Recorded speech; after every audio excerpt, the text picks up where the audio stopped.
मराठवाड्यात पुन्हा एकदा पावसाचा जोर वाढलेला आहे। कुठे पूल पाण्याखाली गेले तर कुठे जनजीवन पूर्णतः विस्कळीत झालेले आहे। पाहूयात।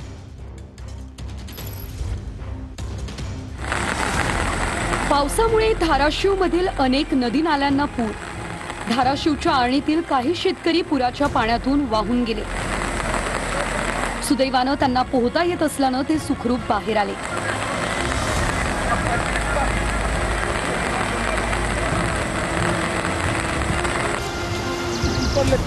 धाराशिवच्या भूमपरंडा वाशी भागात मध्यरात्रीपासून जोरदार पाऊस पडतोय।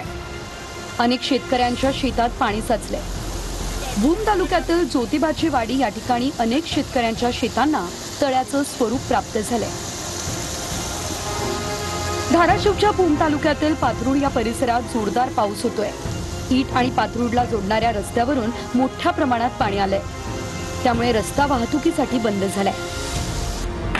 लातूरच्या निलंगा ते कासार शिर्शी या मार्गावरचा पूल पाण्याखाली गेलाय। तेरणा नदीच्या पुरामुळे निलंगा ते कासार शिर्शी हा मार्ग बंद झालाय आणि यामुळे अनेक गावांचा संपर्क तुटलाय। लातूरमधील अहमदपूर ते हगदळ या गावाजवळचा पूल पाण्याखाली गेलाय। मनाड नदीचं पाणी पुलावर आल्यानं वाहतूक बंद झाली आहे। लातूर जिल्ह्यातल्या चाकूर तालुक्यात पुन्हा एकदा अतिवृष्टी झाली आहे। संततधार पावसामुळे वडवळ गावात जनजीवन विस्कळीत झाले।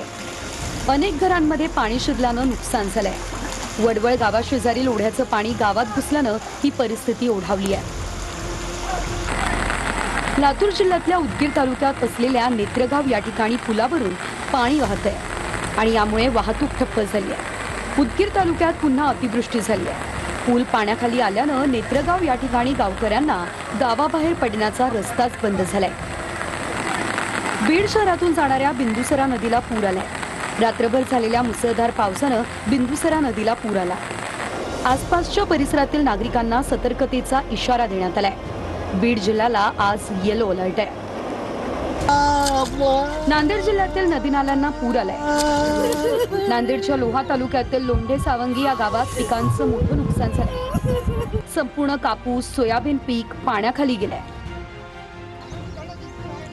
हिंगोलीच्या कळमनुरी तालुक्यात कोंढूर डिग्रस शिवारातील मुसळधार पावसानं रस्ता खचलाय। रस्त्याचा काही भाग वाहून गेल्यानं डिग्रस गावचा शहरासोबतचा संपर्क तुटलाय। जिल्ह्यात मध्यरात्रीपासून मुसळधार पाऊस कोसळतोय। मराठवाड्यात बीडमधील परळी गंगाखेड राष्ट्रीय महामार्ग बंद झालाय। परळी ते गंगाखेड महामार्गाचं काम रखडलं, त्यामुळे पुलावरती मोठ्या प्रमाणात पाणी साचलं। त्यामुळे वाहनधारक जीव मुठीत घेऊन वाहन चालवताय। धाराशिवच्या भूम तालुक्यातही मध्यरात्रीपासून जोरदार पाऊस होतोय।